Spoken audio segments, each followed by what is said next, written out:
Tahukah panjenengan semua, mengapa langit Indonesia di akhir Mei 2026 ini terasa lebih berat?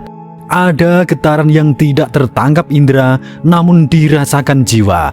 Di balik hiruk-pikuk ekonomi dan teknologi, gerbang kuno yang diramalkan Sang Prabu Jayabaya ribuan tahun lalu, kini perlahan bergeser. Inilah zaman Kolo Subo, saat di mana kegelapan Kolo Bendu berakhir dan fajar kejayaan Nusantara mulai menyingsing melalui 7 tanda alam yang tak terbantahkan. Apakah kita semua termasuk yang akan selamat atau justru tertelan oleh zaman? Assalamualaikum warahmatullahi wabarakatuh. Lintang-lintange wengi. Sebelum kita bedah lebih mendalam, silahkan tulis doa dan harapan panjenengan semua di kolom komentar. Dan bagi sedulur semua yang muslim, jangan lupa tulis sholawat. Atas berkat rahmat Allah SWT, doa-doa kita semua terkabul. Mei 2026 bukan sekedar angka di kalender. Dalam perhitungan Sasto Jendro Hayuningrat, kita sedang berada di ambang pintu. Setelah melewati masa Kolo Bendu, zaman kehancuran yang penuh intrik dan bencana, kini gerbang Kolo Subo, zaman kemakmuran dan kehormatan mulai terbuka. Prabu Jayabaya menyebutnya sebagai masa alam bono, saat Indonesia kembali dihormati dunia. Namun proses kelahirannya tidak datang dengan tenang, melainkan penuh dengan goncangan hebat. Dan inilah 7 ciri-ciri terbukanya gerbang Kolo Subo 2026. Yang pertama, gonjang ganjinging bawono, guncangan alam yang beruntun. Di akhir Mei 2026, frekuensi aktivitas seismik dan cuaca ekstrim di Indonesia tidaklah wajar. Tanah seolah sedang bernafas dengan gelisah. Langit terasa berat dan alam sedang memberi tanda yang sakral. Sebuah kalimat sakral, bumi gonjang-ganjing, langit kelap-kelap, tondo wis cedak titi wanci manunggaling roso. Bumi berguncang, langit berkilat, tanda sudah dekat, saatnya penyatuan rasa alam. Yang kedua, sirnaning wisaning nogo atau hilangnya racun kekuasaan. Para pemimpin yang selama ini berbisa atau hanya mementingkan diri sendiri mulai rontok satu persatu. Bukan karena serangan musuh, tapi oleh skandal mereka sendiri atau oleh seleksi alam yang tidak bisa dihentikan. Sebuah kalimat sakral, wisonogo ilang dayane lumer dening banyu suci mergo kersaning Gusti. Bisa naga hilang kekuatannya, meleleh oleh air suci karena kehendak Tuhan. Yang ketiga, munculnya gondo kang arum, aroma kebenaran dari arus bawah. Informasi yang selama ini ditutupi perlahan akan meledak di akhir 2026. Rakyat kecil mulai memiliki kesadaran spiritual yang tajam. Mereka mampu membedakan mana yang emas dan mana loyang, mana ketulusan dan mana sandiwara.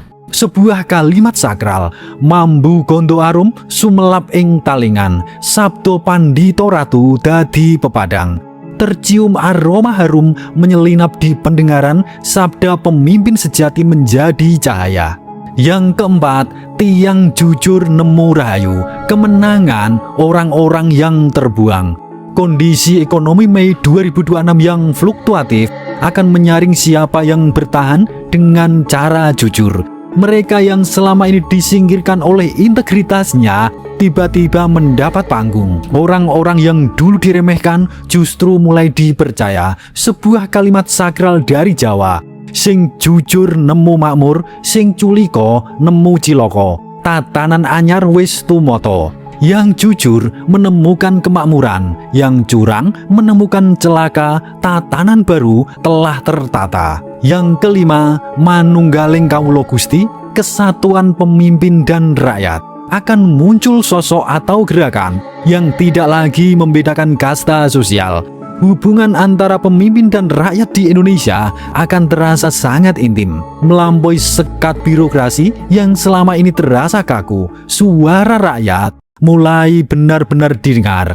sebuah kalimat sakral. Krentek ati dadi donga, donga dadi nyoto, manunggal dadi siji tanpa wates. Getaran hati menjadi doa, doa menjadi nyata, bersatu menjadi satu tanpa batas. Yang keenam, munculnya Ruatan Ageng Nusantara, pembersihan energi nasional. Indonesia akan mengalami peristiwa yang dianggap sebagai pembersihan besar. Ruatan Nusantara bisa berupa perubahan konstitusi besar-besaran atau pembersihan birokrasi yang sangat radikal.